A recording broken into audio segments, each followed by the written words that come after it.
அனைவருக்கும் வணக்கம். எல்லாம் எப்படி இருக்கீங்க மக்களே? கரூர் பிரச்சனை, மக்கள் இறந்துட்டாங்க, உயிர் போயிடுச்சு, போன உயிர் வராது. என்ன பண்ணுறது மக்களே? நான் ஒவ்வொரு நாளும் அது நினைக்கும் போது கொஞ்சம் மனசு கஷ்டமாக தான் இருக்குது. அப்போ அந்த குடும்பத்தில் உள்ளவங்களுக்கு அதோட வேதனை எப்படி இருந்திருக்கும்? நம்ம சுற்றி உள்ளவங்களுக்கே நம்மளுக்கு இவ்வளோ வேதனைன்னா அந்த குடும்பத்தில் உள்ளவங்களுக்கு சொல்ல முடியாத வேதனை இருந்திருக்கும். அதெல்லாம் தாண்டி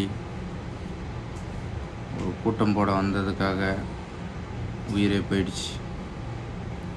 அப்பயே தளபதி ஆனால் மக்களுக்காக நல்லது தான் நினைப்பார், நல்லது தான் சொல்லுவார். அப்பையிலேருந்தே படித்து சொல்லுவாப்புல, இந்த வயதான முதியோர்கள், தாய்மார்கள், குழந்தைங்கள் கொஞ்சம் பாதுகாப்பாக இருங்க, கொஞ்சம் அந்தமாரி கர்ப்பிணி பெண்ணுங்கள்லாம் வராதிங்க அப்படின்னு சொல்லுவாப்புல. ஏன்னா இந்தமாரி நெரிசலில் சமாளிக்க முடியாது அப்படின்னு தான். அதனால தான் இடத்த கூட சூஸ் பண்ணி கேட்குறது அவர், கொஞ்சம் பெரிய இடமா கொடுங்க அப்படின்னு. என்ன பண்ணுறதுங்க, நடந்துருச்சு. ஏன்னா இப்போ ஒவ்வொருத்தவங்க ஒரு மாதிரி குறைகள் சொல்லுவாங்க, நிறைகள் சொல்லுவாங்க. ஆனால் என்ன நடந்ததுன்னு கடவுளுக்கும் அந்த மக்களுக்கும் தெரியும். ஆனால் கடவுளுக்கும் மக்களுக்கும் தெரிஞ்சால் போதுங்க அங்கே என்ன நடந்தது அப்படின்னு. ஆனால் மக்கள் ஒருபோதும் விட மாட்டாங்க.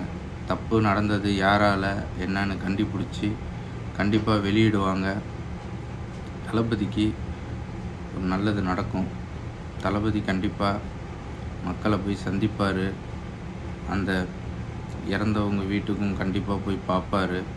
ஆனால் அவருடைய நிலைமை எப்படி இருக்குன்னு அவருக்கு மட்டும்தான் தெரியும். நிறைய பேர் சொல்கிறாங்க, அவர் ஓடிட்டார், உக்காந்துருக்காரு, வந்துட்டார், போயிட்டார் அப்படின்னு. ஒரு ரசிகனாக சின்ன வயசுலேருந்து நான் அவர் ரசிகன் தாங்க, இன்ன வரலையும் அவர் ரசிகன் தான், இதுக்கப்புறமும் எப்போவும். ஆனால் உண்மையை சொல்கிறேன், அவர் வலியில் நிறைஞ்சி உட்காந்துருக்காரு. அவரை காயப்படுத்தாதீங்க. ஆனால் கண்டிப்பாக சோர்ந்து மட்டும் போக மாட்டார், மீண்டு வருவார். ஆனால் மீண்டு வந்து அடுத்த மீட்டிங்கில் பார்த்தீங்கன்னா கர்ஜனை இதை விட பெருசாக இருக்கும். கண்டிப்பாக மக்களுக்கு ஒரு நல்லது செய்ய தான் வந்திருக்காரு. கண்டிப்பாக நல்லது செய்வார். 2026 உங்களுக்காக ஒரு தலைவன் கண்டிப்பாக வருவார். நம்ம எல்லாம் சேர்ந்து அவரை ஒரு நல்ல வழி பண்ணி அவரை ஜெயிக்க வைக்கணும். அவருக்கு ஒரு வெற்றி வாகையை சூடி கொடுக்கணும். ஆனால் இறந்ததுக்கு அவர் வருத்தத்தை தெரிவிச்சுட்டு தான் இருக்கார், அந்த வேதனையோடு தான் இருக்கார். அவர் மேலே இல்லாத பொல்லாத வதந்திகளை கிளப்புறாங்க, பொய்களை சொல்கிறாங்க. ஆனால் அவர் ஒரு நேர்மையான மனிதருங்க. சினிமா துறையில் அவருக்கு இல்லாத தோல்வியா? அந்த தோல்விகளில் அவர் சோர்ந்து போயிருந்தால் இந்த உச்சத்தை அடைஞ்சிருக்க முடியாது. அதே போல தான் அரசியல்லையும் அவருக்கு முதல் பாடமே பெரிய உயிரை கொண்டு தோல்வியை கொடுத்துருக்கீங்க. இன்னொருத்தவங்க உயிரை எடுத்து, மக்களோட உயிரை எடுத்து அவரை வேதனைப்படுத்தியிருக்கீங்க. ஒருபோதும் தோல்வி வெற்றியை நோக்காத விடாது. கண்டிப்பாக இதை விட பயங்கரமாக வெளியே வருவார், வெற்றி வகை சூடுவார். மக்களுக்கு சப்போர்ட்டாக இருந்து இந்த தமிழ்நாட்டை கண்டிப்பாக ஒரு நல்ல வழிக்கு கொண்டு வருவார்.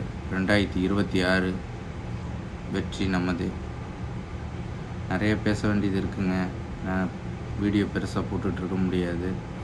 இருந்தாலும் இந்த சோசியல் மீடியாவில் நிறைய பேர் என்ன போன்ற நிறைய பேர் வீடியோ விடுறதுனால அவங்களுக்கு பிரச்சனை, இவங்களுக்கு பிரச்சனை. உண்மையை சொல்கிறதுக்கு என்னங்க பிரச்சனை? நேர்மையை சொல்கிறோம், நான் பொய்யா சொல்கிறோம்? நடந்த உண்மைகளை சொல்கிறதுக்கெல்லாமா பிரச்சனை? நடந்த உண்மைகள் என்றைக்குமே சொல்லாமல் இருக்கக்கூடாதுங்க, சொல்லி தான் ஆகணும். எதிர்த்தாப்புல ஒரு அநியாயம் நடக்குதுன்னா தட்டி கேட்டு தானே ஆக முடியும். அதுபோல் அதனால் சொல்லி தான் ஆகணும். தளபதிக்கு ஒரு நல்ல பாதுகாப்பு கொடுங்க. மக்கள் எல்லாம் சேர்ந்து உண்மைகளை எடுத்துரைச்சி ஒரு நல்ல நிலைமைக்கு கொண்டு வாங்க. அவர் வெளியே வந்து இதை விட பயங்கரமாக அவர் பேசணும், வெற்றி வாகை சூடணும். 2026 அவர் சிஎம்மாக நம்ம ஆக்கி இந்த இவ்வளோ உயிர் போனதுக்கு அவர் ஒரு நல்ல வழியை கொண்டு வந்து இதுக்கப்புறம் எந்த ஒரு உயிரும் போகாத, கெடுதல் நடக்காமல் தமிழ்நாட்டில் இந்தமாரி கொள்ளைகள், பாலியல் பலாத்காரம், குழந்தைகள் கடத்தல், சின்ன சின்ன விஷயக்கெல்லாம் கொலை அப்படி தாங்க போயிட்டுருக்கு. இதுக்கெல்லாம் ஒரு முடிவு ஒரு நல்ல தலைவன் வந்தால் மட்டும்தான் நடக்கும். இல்லைன்னா ஒருபோதும் நடக்காது. நம்ம தான் ஒரு நல்ல தலைவனை கொண்டு வரணும். 2026 நல்ல வழி கொண்டு வருவோம் தளபதிக்கு. தளபதி எந்த விதத்துலையும் வருத்தப்படக்கூடாது.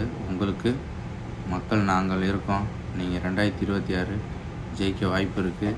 மக்களுக்கு நல்லது செய்ய வந்திருக்கீங்க. கண்டிப்பாக நல்லது செய்வீங்க. உங்கள் மனசை பற்றி எனக்கு தெரியும். அதனால் யார் எது சொன்னாலும் வருத்தப்பட வேணாம். அது வருத்தத்தை நோக்கி நீங்கள் பட்டாலும் அடுத்தது என்ன பண்ணலான்னு யோசிச்சுட்டு தான் இருப்பீங்க. மக்களுக்கு நல்லது பண்ணுறதுக்காக என்னென்ன வழியோ எல்லாமே உங்கள் மனசில் ஓடிக்கிட்டு இருக்கும். அதுக்கு பொறுமையாக இருந்து நீங்கள் செயல்பட்டு வெற்றி வாகை சூடணும். தளபதி வணக்கம்.